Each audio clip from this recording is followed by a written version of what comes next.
So in the last video, I did a review of most of the chorus pedals within the Cortex. So today what I wanted to do was talk about the flangers. Once again, we're using our Mesa Lone Star with a couple drive pedals in front of it, kind of edge of breakup, a little bit of grit on it.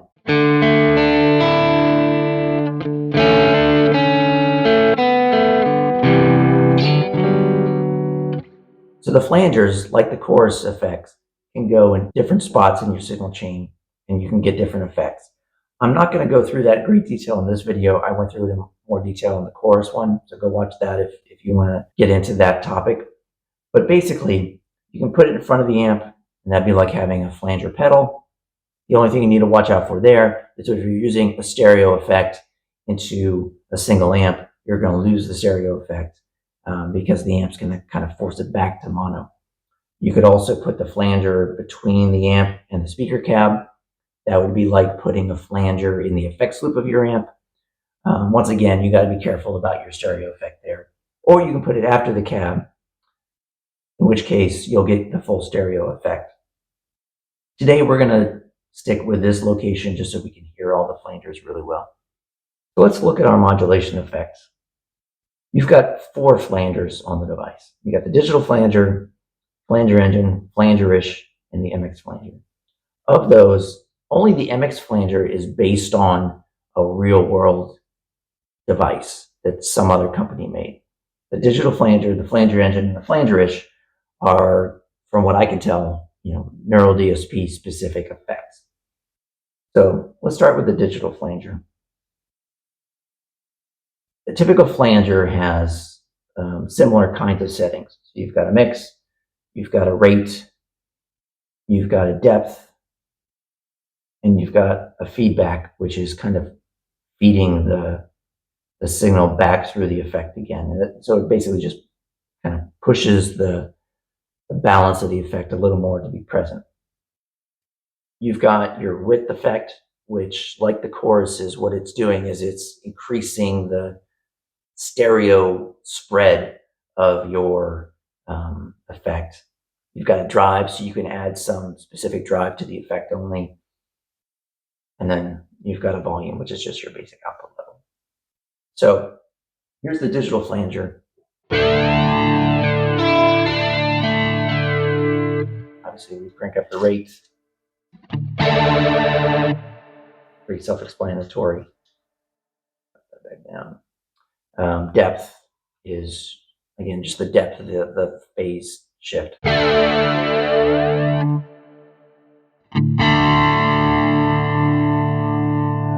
Usually, I would keep the rate low, and the depth I would kind of put in the 40 to 60% range, somewhere in this. We'll leave it up so we can hear the effect. The delay, so choruses and flangers, the way they work is not only are they messing with the phase, but they're doing that through a delay time. So if you increase that, it kind of increases the effect. So if I push this up,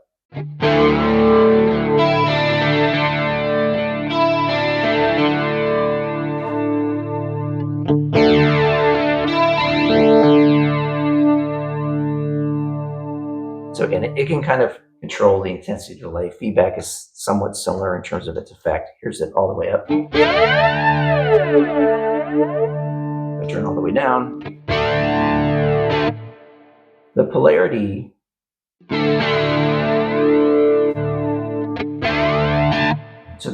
will just change some of the tonal features of it. Here's the positive polarity.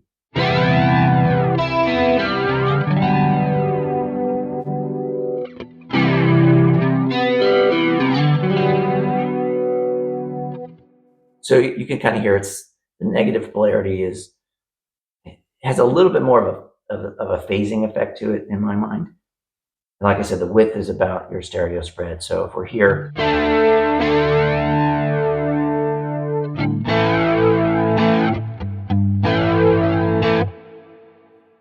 don't say, unless you're listening to this through headphones or good studio monitors, you might not hear the stereo spread. But that's what that's controlling. And then drive is, like I said, adding a drive component to your effect. So we turn that up. You can hear that there's some breakup on the effect itself versus having no drive.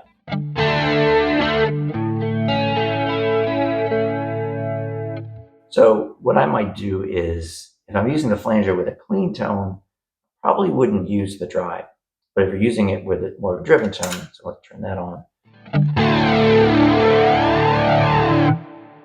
I might turn this up a little bit to give a little extra edge to the effect.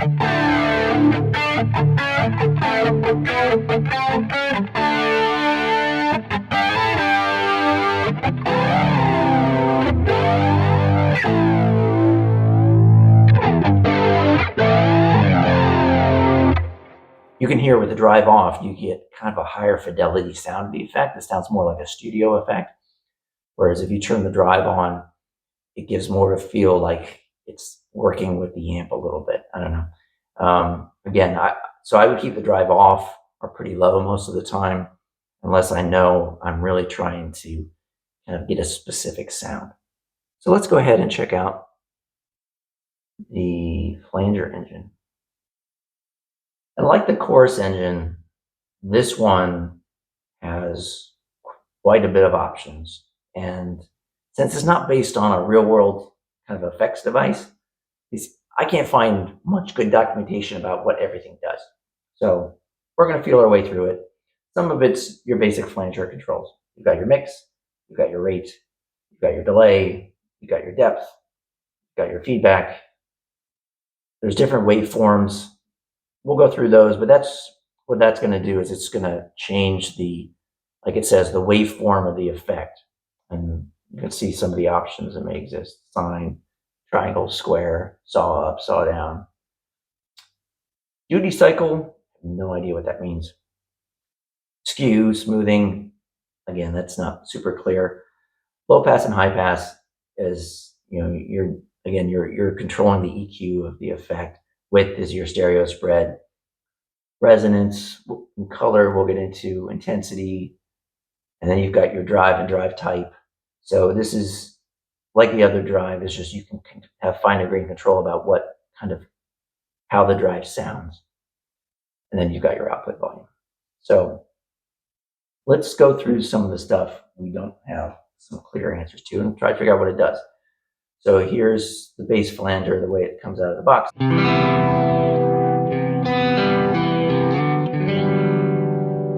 So THR0, we turn it on.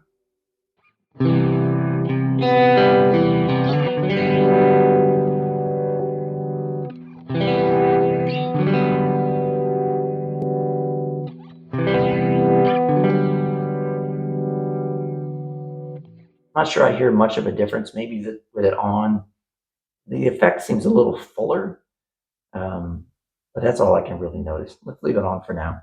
Waveforms, you'll hear a big difference. This is the regular waveform you get with most flangers. You go to a triangle,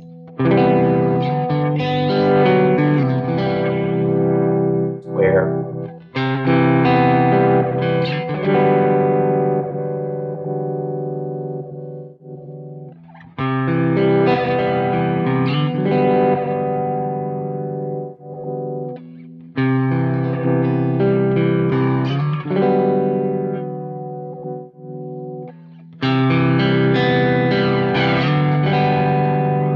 that one I like.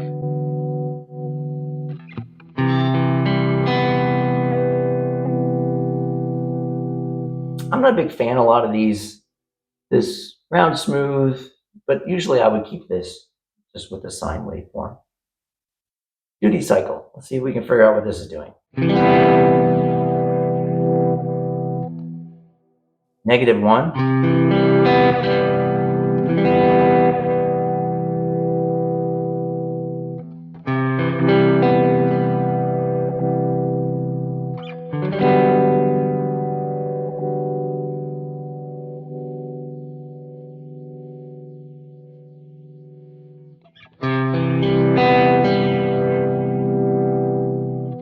So I'm not sure what it's doing. You can hear it has an effect. You can hear that kind of pulsating sound. I don't hear a big difference other than being able to hear that kind of pulse.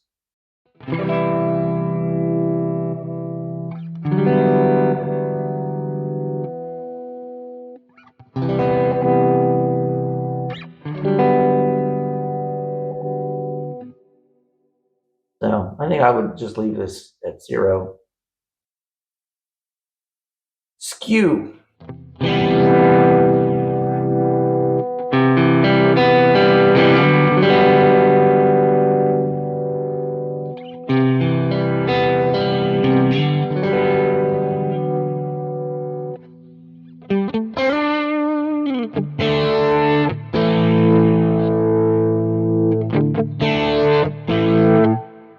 I mean, I can see that turning it up kind of seems to make the effect a little more present.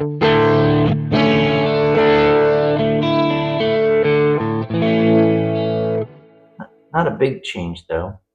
Smoothing.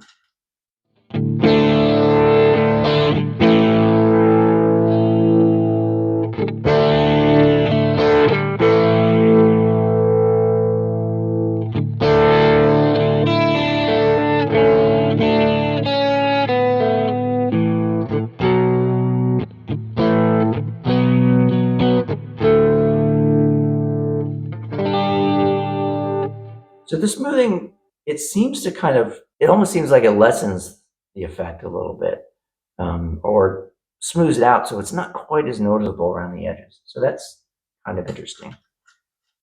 Width, it's going to drive stereo spread. Let's check out the resonances. So full resonance. So full resonance is kind of the foundational sound. We've got hollow.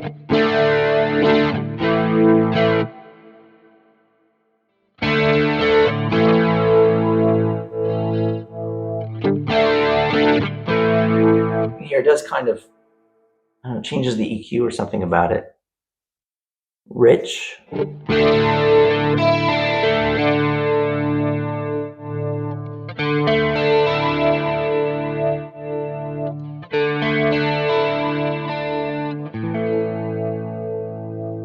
And intense.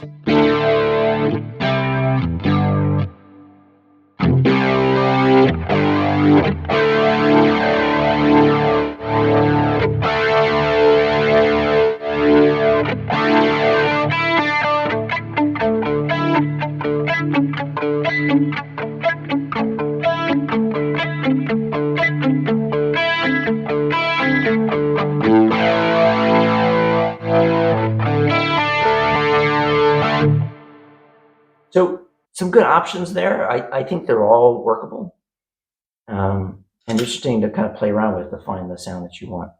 Color, natural, warm.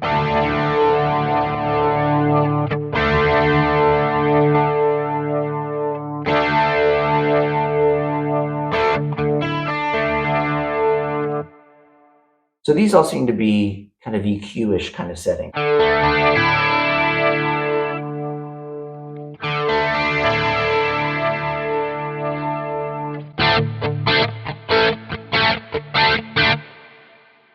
Again, I think that's worth playing around with, kind of getting to know them. And then, our drive and drive type, we put the drive up. The drive type, just the amount of intensity.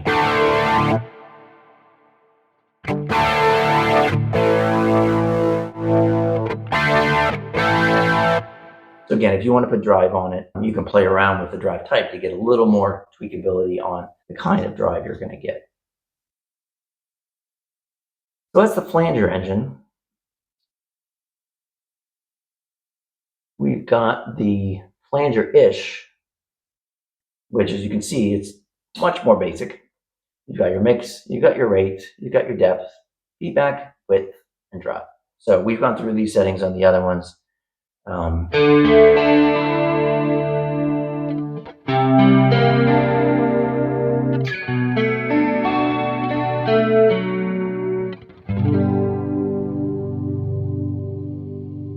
I mean, this is a real nice basic flange. It's almost kind of halfway between a flange and a chorus a little bit. It's like,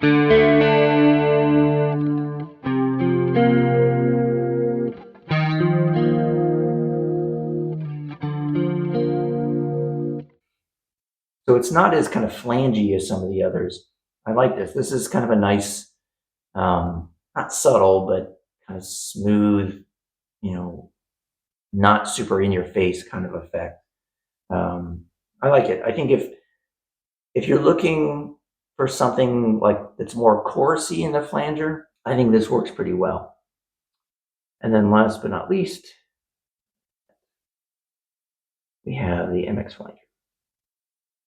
So this is based on an MX device and has most of the basic effects you would expect. I think one difference is when I looked at the manual for the MX Flanger, I think what they call width has been implemented here as a manual, where width here is our standard width. That's the stereo effect. So you've got your speed.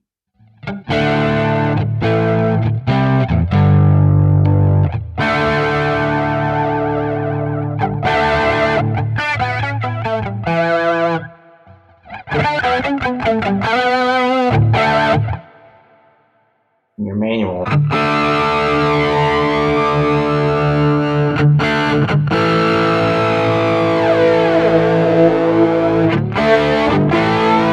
It's kind of affecting the kind of the modulation of the flange, whereas the width is your standard kind of stereo speed.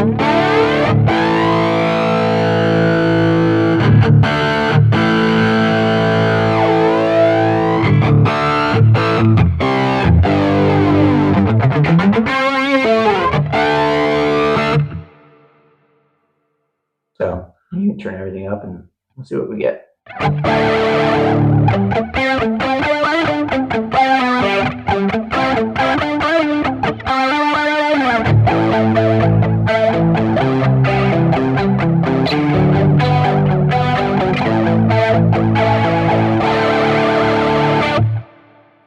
I don't know if I'd ever use that, but it's kind of fun to play around with. So those are the flangers on the Quad Cortex. I'm not a big user of flanges. I'd probably lean towards the Flangerish because it seems like kind of the most simple or straight ahead. Maybe this MX flange would be a similar kind of thing. The other ones have a lot of tweakability to them, but I don't know that I would use it very much. But I would encourage you to play around with them, see if you can find something you like. It's always interesting to find an unusual sound that maybe inspires you to play something different. Anyway, I hope you found this useful, and thanks for watching.